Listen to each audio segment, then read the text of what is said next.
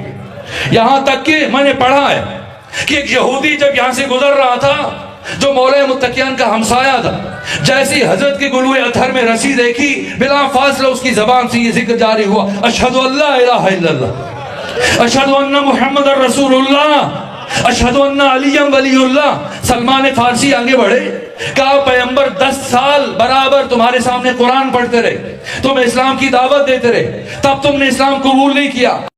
دیکھا کہ تو نے کلمہ پڑھ لیا، تو نے اسلام قبول کر لیا. کہا میں نے آج سے 4 سال پہلے جنگ خیبر میں اسی علی کو اس مرحلے میں دیکھا تھا کہ جس دروازے کو 20 افراد مل کر کھولتے تھے اور بند کرتے تھے، اس علی نے ایک جنبش دست سے اس دروازے کو اکھاڑ کر فضا میں اچھال دیا تھا. آج وہی علی چند ایک اوباش افراد کے ہاتھوں میں یرغمال بنا ہوا ہے. کچھ تو بات ہے.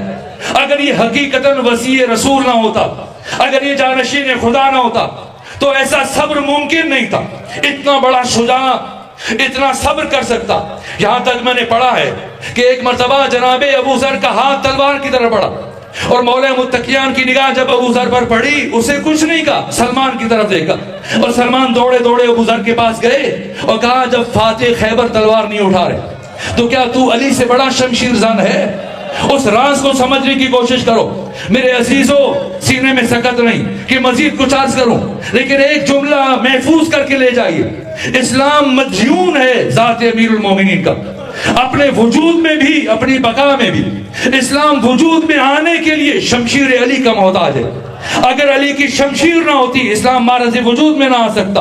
اور اسلام اپنی بقا میں صبر علی کا محتاج ہے. علی کا صبر نہ ہوتا اسلام ہمیشہ کے لیے ختم ہو جاتا. اور وہ فرد بھی جانتا تھا، اس نے بھی پیغمبر کی وصیت سن رکھی تھی کہ علی کچھ بھی ہو جائے تلوار نہیں اٹھائیں گے. ایک مرتبہ یہ رسی لے کے آگے بڑھا اور ارادہ کیا کہ گلوئے امیر المومنین نے وہ رسی ڈالے، لیکن اس سے پہلے کہ حضرت سے قریب پہنچتا نہیں معلوم کس طرح فاطمہ زہرا زمین سے اٹھی اور فضا کا سہارا لے کر آگے چلتی ہوئی بڑھی اور آگے بڑھ کر علی اور اس حملہ آور کے درمیان کھڑی ہو گئی. اور اس شخص نے کہا اے نبی زادی درمیان سے ہٹ جائیے ورنہ ایسا ظلم کروں گا کہ آپ ہٹنے پر مجبور ہو جائیں گی. فاطمہ زہرا نے فرمایا اے شخص میں قیامت تک نہیں ہٹوں گی.